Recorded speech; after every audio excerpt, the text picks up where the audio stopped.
anak-anak, bertemu lagi dengan Bu Uhti.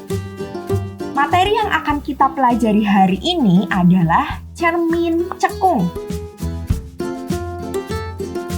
Pernahkah kalian bercermin pada cermin cekung?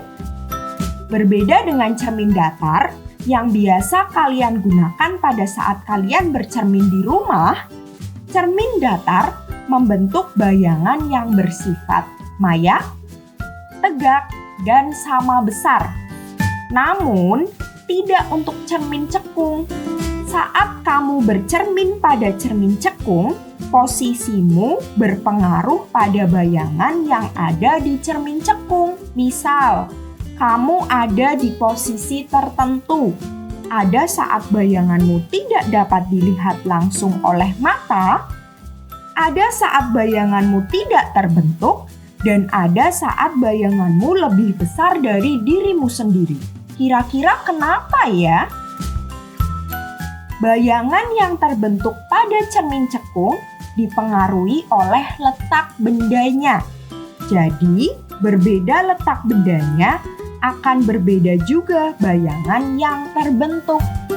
Untuk mengetahui bayangan yang terbentuk pada cermin cekung, kita dapat melukiskannya secara geometri. Mari kita buka buku fisika untuk SMA atau MA kelas 11 dari penerbit Erlangga pada halaman 503. Langkah-langkah untuk melukiskan bayangan pada cermin cekung. Lukis dua buah sinar istimewa. Yang kedua, sinar selalu datang dari bagian depan cermin dan dipantulkan kembali ke bagian depan. Perpanjangan sinar-sinar di belakang cermin dilukis sebagai garis putus-putus. Yang ketiga, perpotongan kedua buah sinar pantul merupakan letak bayangan. Nah, mari kita praktekkan langkah-langkah tersebut. Di sini, Bu Uhti akan mencontohkan dua pembentukan bayangan. Yang pertama, saat benda berada di depan titik M, dan yang kedua, saat benda berada di antara titik F dan titik O. Langkah yang pertama, lukis dua buah sinar istimewa. Dan ingat, untuk langkah kedua, sinar selalu datang dari bagian depan cermin dan dipantulkan kembali ke bagian depan. Jadi, kita gambarkan sinar datang dari depan dan dipantulkan ke depan. Sinar istimewa yang pertama. Sinar datang sejajar sumbu utama akan dipantulkan melalui titik fokus. Untuk sinar istimewa yang kedua, sinar datang melalui titik fokus akan dipantulkan sejajar sumbu utama. Langkah 3 mengatakan, perpotongan kedua buah sinar pantul merupakan letak bayangan. Jadi, bayangan yang terbentuk bersifat nyata, terbalik, dan diperkecil.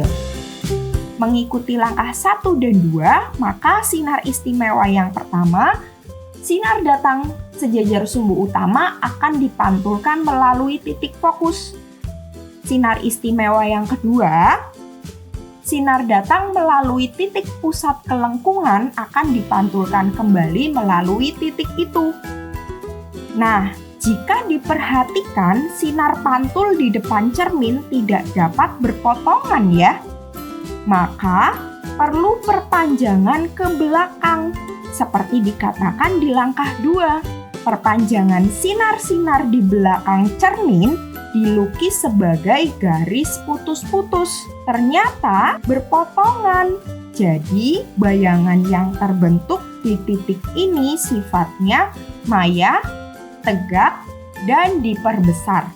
Dari kedua contoh tadi bisa dilihat ya, saat benda terletak di posisi yang berbeda, maka sifat bayangan yang terbentuk pun juga berbeda.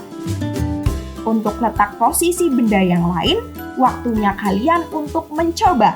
Coba lukiskan pembentukan bayangan pada saat benda berada tepat di titik M atau di titik M dan F, dan juga tepat di titik F. Selamat mencoba!